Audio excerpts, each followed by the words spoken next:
Correction de l'exercice 4.1 de la feuille 4. Sur cet exercice, on se retrouve dans un triangle et on nous parle alors du point H avec AH qui est la hauteur issue de A.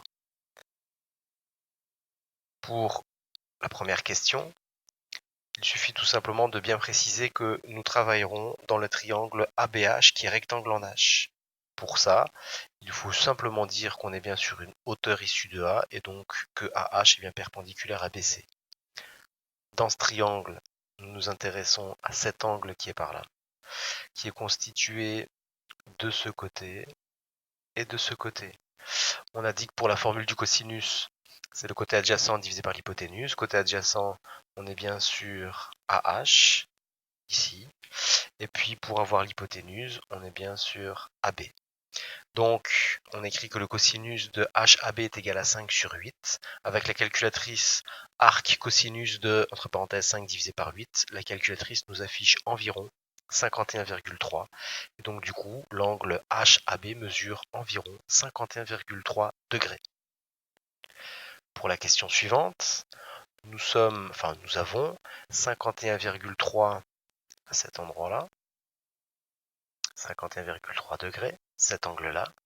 Et donc pour avoir l'angle HBA, c'est cet angle à ce niveau.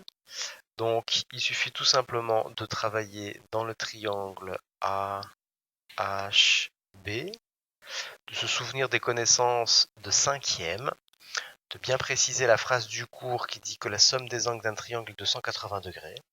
On fait bien 180 moins 90 degrés qui correspond à l'angle à cet endroit-là, plus les 51,3 degrés qu'on avait déjà calculé à la question précédente, et on se retrouve avec un 38,7 degrés. L'angle HBA mesure environ 38,7 degrés. Alors c'est à cet endroit-là, on est sur 38,7 degrés, c'est toujours quelque chose d'approximatif.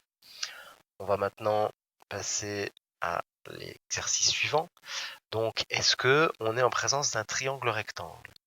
Pour ça, il suffit tout simplement de travailler dans ce triangle qui s'appelle ABC. Dans ABC, je connais l'angle qui est l'angle ACB.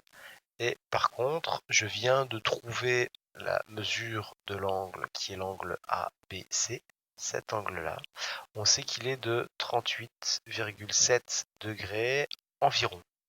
Alors, toujours la même phrase de cinquième, la somme des angles d'un triangle est de 180 degrés.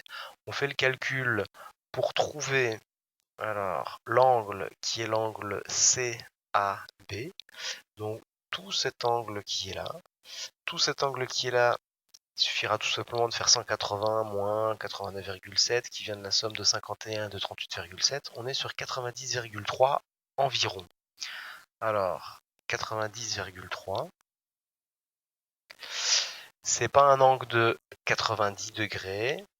Et donc, ça nous permet de dire que même si on manipule des résultats qui sont approximatifs, la précision au dixième de degré près nous permet de dire qu'on n'est pas à 90 degrés.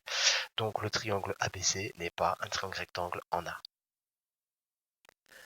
Pour l'étape suivante, il suffira de travailler dans le triangle ABH. Ce triangle, donc je repasse ici en jaune les côtés. Dans ce triangle, eh bien, je vais utiliser le théorème de Pythagore. Alors, le plus grand côté, c'est tout simplement l'hypoténuse, c'est-à-dire ce côté-là. Quand j'ai repéré le plus grand côté, c'est AB. Je vais le mettre au carré et je vais dire que c'est égal à la somme des deux autres côtés au carré, c'est-à-dire c'est égal à AH carré plus HB carré. Alors, je connais AB, c'est-à-dire ici on est sur 8, que je mets à la puissance 2. Je connais AH qui vaut 5, mais je ne connais pas HB. Donc on est bien sûr 64 est égal à 25 plus HB carré. Petite soustraction pour HB carré, donc du coup 64 moins 25 est égal à 39. HB est égal à racine carrée 39, c'est-à-dire environ 6,3 cm. Donc la longueur HB est d'environ 6,3 cm.